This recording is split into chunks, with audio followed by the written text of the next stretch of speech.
Shabbat Shalom to one and all in the name of Yahushua Mashiach, Jesus Christ. Those are geese above my head. It is February the 3rd, 2023. And I'm just enjoying the blue sky as you can see. Look at this. This is beautiful. It seems like a spring day. Look at that body of water behind me. And believe it or not, this is Brampton, Ontario. There's some parts in this city that is very beautiful, extremely so. I'm so glad to come to you at this time with a purpose, and that is to solve the riddle, the trivia I gave this time last week. And the riddle was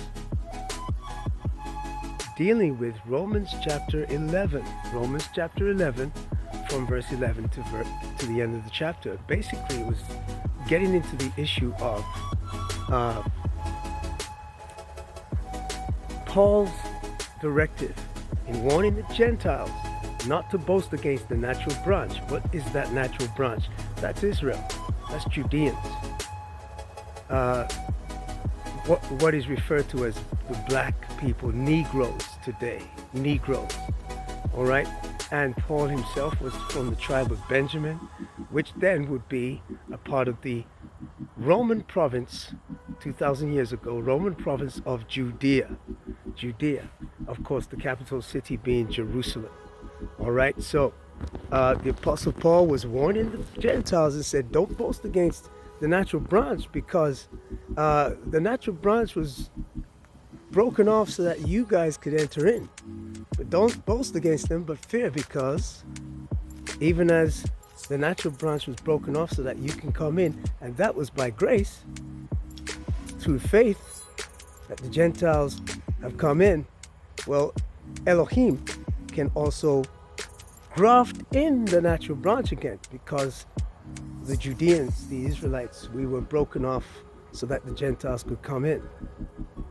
And if the breaking off of the natural branch, not all the branch, but the a few of the natural branch, primarily the nation of Judea was decimated by the Romans.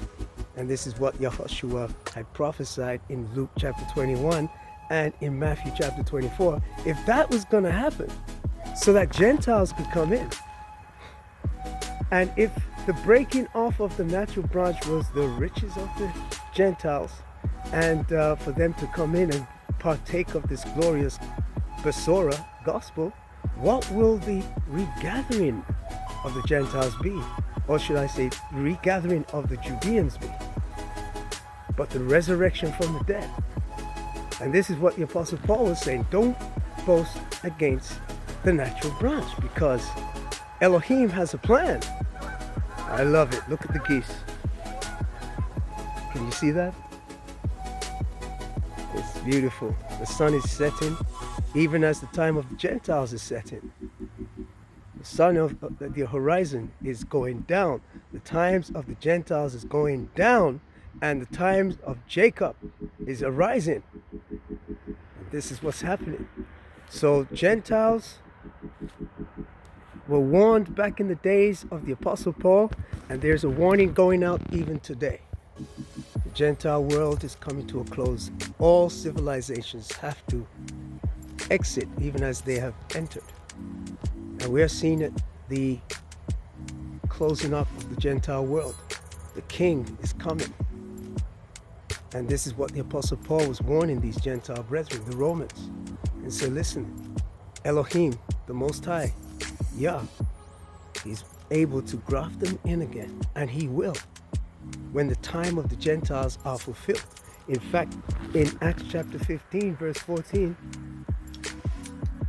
it was spoken of by James, the Lord's brother, when he said, Elohim, God, has visited the Gentiles to pick out of them a people for his name. It's a visit. It's just a pit stop. It's not a stayover. So the people that have been scattered right across the four corners of the earth. Think about it. Who are they? Every other nation of people has a home. There's a people that's on the face of the earth that does not have a home. They're scattered all over the world.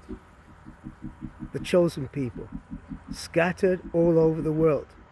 Not by their choice, but by the command of the Most High. Why? Because by their consent, the Son of Elohim, the Son of God, was crucified. And they said, let his blood be upon us and our children.